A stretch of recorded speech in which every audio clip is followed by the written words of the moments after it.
NCP प्रमुख और उप मुख्यमंत्री अजित पवार के निधन के बाद उनकी धर्मपत्नी सुनेत्रा पवार शपथ ग्रहण कर रही हैं। वो मुंबई में मौजूद हैं, शपथ ग्रहण होना है, लेकिन शरद पवार नाराज हैं। शरद पवार से जब इस बारे में पूछा गया तो उन्होंने कहा कि मुझे इस बारे में कोई जानकारी नहीं है, ये फैसला पार्टी स्तर पर लिया गया होगा। वहीं उन्होंने प्रफुल्ल पटेल समेत कई और नेताओं का जिक्र किया, कहा कि ये लोग लगातार मुख्यमंत्री से बात कर रहे हैं, मुमकिन है कि इन्होंने ही मुख्यमंत्री से बात की हो और इस फैसले तक पहुंचे हो। साथ ही वो ये भी कह रहे हैं कि इस मसले को लेकर परिवार को अंधेरे में रखा गया है।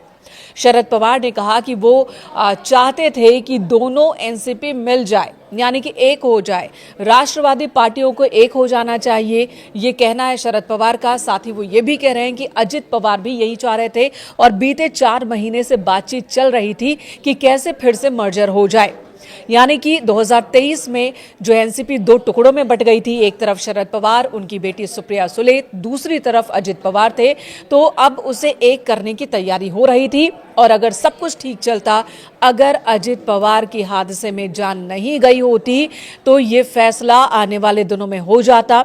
7 फरवरी को फैसला होता और 12 फरवरी को इसका ऐलान भी हो जाता। इस तरह की जानकारियां सामने आ रही है। एक वीडियो भी सोशल मीडिया पर वायरल हो रहा है जिसमें चाचा शरद पवार दिख रहे हैं, अजित पवार की मौजूदगी है और उनके बेटे रोहित पवार की भी मौजूदगी है। बताया जा रहा है कि 17 जनवरी का ये वीडियो है और इस मीटिंग में भी बातचीत हो रही थी दोनों एनसीपी को एकजुट करने की, मर्जर करने की, उसी पर बात चल रही थी।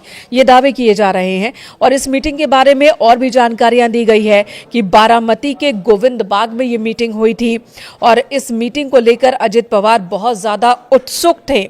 गोविंद बाग में ये बैठक हुई थी। 12 फरवरी को दोनों पार्टियों की ओर से विलय पर अंतिम मुहर लगाई जानी थी, लेकिन उससे पहले यह हादसा हो गया। अब शरद पवार नाराज है। वो कह रहे हैं कि दोनों पार्टियां एक हो जाती तो बेहतर होता, लेकिन सुनेत्रा जब शपथ ग्रहण कर रही हैं तो उनके पास कहने को फिलहाल कुछ भी नहीं है। वहीं रोहित पवार अभी तक चुप हैं। रोहित पवार की चुप्पी भी बहुत बड़ा सवाल क्रिएट कर रही है कि क्या महाराष्ट्र की राजनीति में अभी जो सब कुछ सामान्य दिख रहा है वैसा ही सामान्य है या आने वाले दिनों में कुछ भूचाल देखने को मिल सकता है। फिलहाल सुनेत्रा पवार अजित पवार की जगह पर उप मुख्यमंत्री पद की शपथ ले रही हैं और ऐसा लग रहा है कि जो चीज़ जैसी चल रही थी उसी तरह से चलती रहेगी। बस पोर्टफोलियो को लेकर कुछ और फैसले आने वाले दिनों में देखने को मिल सकते हैं, लेकिन शरद पवार गुट भी फिलहाल शांत नहीं दिख रहा है। अजित पवार शरद पवार के बाद दूसरे सबसे महत्वपूर्ण और बड़े नेता थे एनसीपी में, लेकिन अब उनके न रहने पर जो जगह खाली हुई है, क्या सुनेत्रा पवार उस जगह को भर पाएंगी अपने बेटे रोहित पवार के साथ मिलकर, या फिर यहाँ पार्टी के अंदर फिर से कोई टूट देखने को मिलेगी और इधर के जो विधायक हैं वो उधर चले जाएंगे, उधर के विधायक इधर आएंगे? ऐसा कुछ हो सकता है क्या? ये बहुत बड़ा सवाल है।